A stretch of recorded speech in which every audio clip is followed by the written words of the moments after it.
জাতীয় ঐক্য ধরে রাখা। যদি রাজনৈতিক দলগুলো, রাজনৈতিক শক্তিগুলো নিজেদের মধ্যে জাতীয় ঐক্য ধরে রাখতে না পারে, দেশের স্থিতিশীলতা নিশ্চিত নিজেদের মধ্যে ছাড় দেওয়ার মানসিকতা তৈরি না হয়, ফলে আরেকটি ১-১১ আসবে। কারণ আমরা ইতিহাসে এটাই দেখেছি।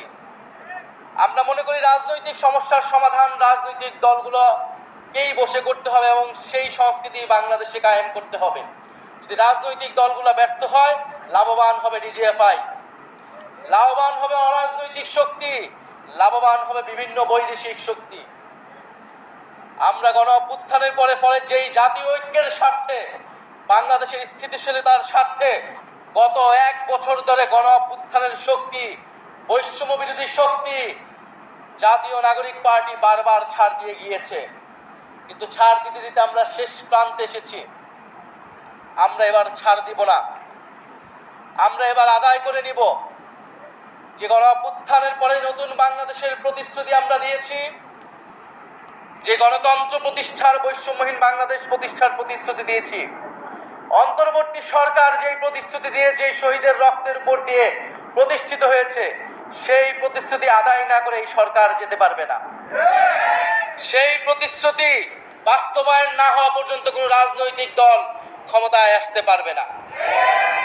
ফলে আমরা এখনো বলবো, আসুন জাতীয় ঐক্যের স্বার্থে, স্থিতিশীলতার স্বার্থে আমরা সেই প্রতিশ্রুতিগুলো একে একে পূরণ করি। আজকে জাতীয় যুব দিবস, জাতীয় যুব সম্মেলন, ফলে যুবকরা একত্রিত হয়েছে। আমরা দীর্ঘ সময় ধরে আপনাদের স্বপ্ন সম্ভাবনার কথা শুনেছি। আমরা দেখেছি বিগত 16 বছরে এদেশে তরুণদের সাথে কিভাবে ট্রিট করা হয়েছে। শুধু 16 বছর নয়, আমরা গত 54 বছরের ইতিহাসও দেখেছি। তরুণরা বারবার রক্ত দিয়েছে, বারবার রুখে দাঁড়িয়েছে, বারবার স্বৈরাচারের বিরুদ্ধে দাঁড়িয়েছে এবং বারবার প্রতারিত হয়েছে।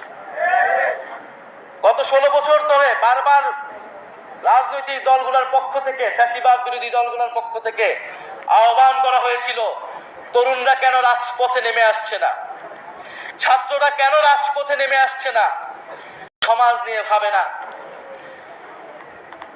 এই জেনজিরা কিন্তু সেই ভুল ভেঙেছে।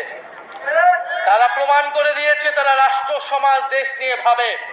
সবচেয়ে দেশপ্রেমিক প্রজন্ম এই জুলাই গণ অভ্যুত্থানে রাজপথে নেমেছে, জীবন দিয়েছে, বুলেটের সামনে দাঁড়িয়েছে। কিন্তু বিনিময়ে কি পেয়েছে? যদি এই তরুণদেরকে আমরা বাংলাদেশের যারা ক্ষমতা কাঠামোয় রয়েছে, যারা ক্ষমতা